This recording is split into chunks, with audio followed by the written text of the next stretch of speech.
तर या दशमहाविद्यांबद्दल आम्हाला काही सांगा, की त्यांचं आणि हे तंत्रमंत्र एकाच प्रकार आहे, तर त्याचा उपयोग कोणी कसा करू शकतो? दशमहाविद्या कामाख्या निवासिनी दशमहाविद्या यांचं स्थान आहे. ज्यावेळेस साधक साधना करायचा प्रयत्न करतो, तर त्यावेळेस प्रत्येक देवीचे अनेक रूप असतात.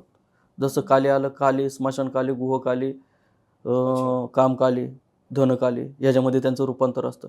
तशा पद्धतीने मातंगी जर देवी म्हणलं, तर मातंगीचं राजमातंगी, फक्त मातंगी, राजमातंगी, कर्णमातंगी ह्याचे भेद झाले. म्हणजे त्यांचे पण भेद आहेत. अच्छा. पण साधक जर साधना करायचा प्रयत्न करत असेल, तर तुम्ही त्या मंदिरामध्ये फक्त संकल्प ठेवून जरी ते बाहेर जरी बसला, गाभाऱ्याच्या बाहेर जरी बसला, पण आईच्या छत्रछायेखाली, बरोबर. तर त्यामुळे सिद्धीची प्राप्ती लवकर साधकाला अच्छा. होते.